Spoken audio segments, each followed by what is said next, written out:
When you see her in the ship, I think this is the first wake-up call for Alex, where she realizes that she's lived a very privileged, sheltered life.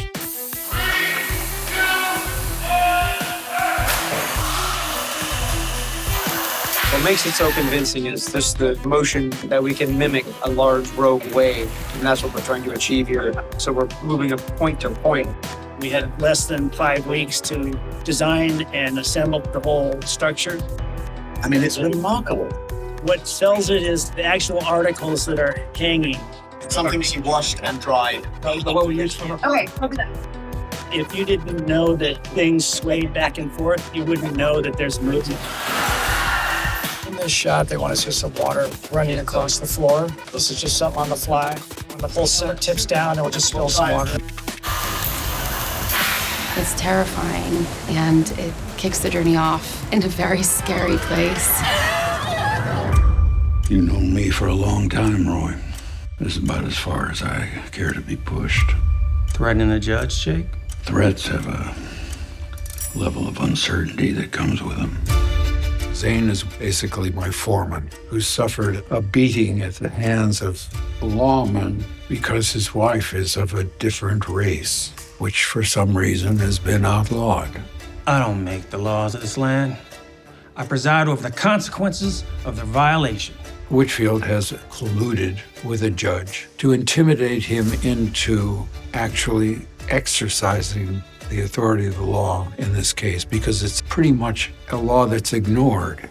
You're married to a Crow woman. 2 states over, that law applies to you, and you're the one being judged. Guess it's a good thing I live in Montana.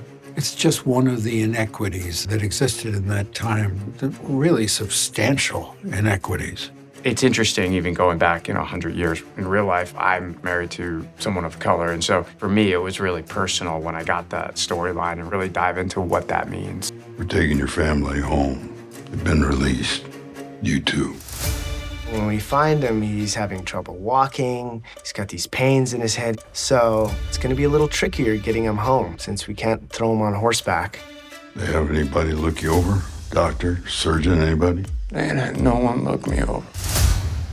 We'll get you out of here. Where does that go? Well, it goes right in your belly. We need to do this 12 times over the next 10 days.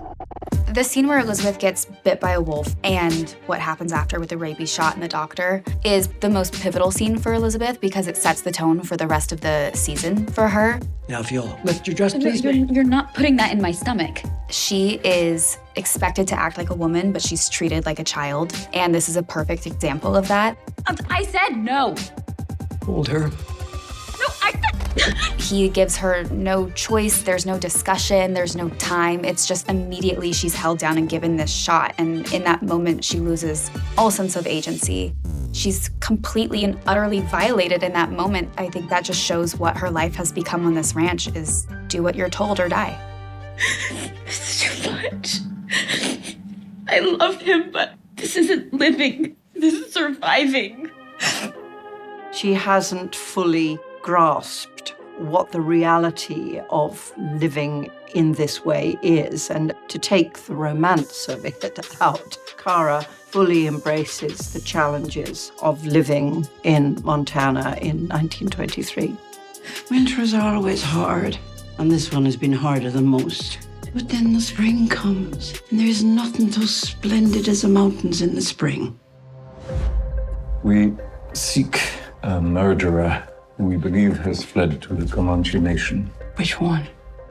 At the end of season 1, we left him off in a rageful pursuit of Tiona, hoping to find her, bring her back to justice, and bringing her back to God. That's the most important thing for me. If we wish them to abandon their pagan ways, we must offer the reward of equality. But you want Indians to vote? Marry our women? They're your women? All of them? My quest is a different quest. It's about religion. Marshall Kent is of a different nature. I am a man of the cloth. Take the fucking gun. I love this antagonism that starts building between the two men. You did a good thing. It was worth saving. Tonight, we celebrate you. They get into Galveston and His cousins are very adamant on repaying the favor, which is essentially him doing things for them. Senora Macheo showing you great hospitality. To refuse him is an insult. And when he protests that, they essentially say, well, if you don't do this, we're gonna kill you. So Spencer is walking against the flow of traffic on the right. So he's walking along this bridge, exactly. 3, 4, maybe 5 cars pass him, and then there's a slight lull in the oncoming traffic, and 2 cars pull up like this. They go ahead of him and form themselves into this block. Spencer ends up here. Exactly. Fight. I love doing physical stuff. I'm a physical guy in my life. And to do those sequences, and when you get the synergy right, and it all kind of comes together, and you know when it's happening, when it happens. And I love cooking that way. It's cool. And cut rehearsal. I can't see a thing! They get caught in a blizzard. Their horses can't find their way home. They have to turn their horses loose to save them, hoping that they'll be able to gather them when the storm breaks. We've got Zane in rough shape. We've got his kids with us, his wife. I've never shot anything like that, with the horses and driving the buggy down a hill, and they're firing huge snow machines at us and just yelling back and forth with Harrison, trying to survive. I'll never forget shooting that scene. It was really neat, really cool to do. We gotta flip the wagon! In order to get through the night, they turn the wagon over and everybody huddles in the wagon. Another example of how tough life was in those days. Snuggle up, shoulder to shoulder. Here's where we all get to know each other real good.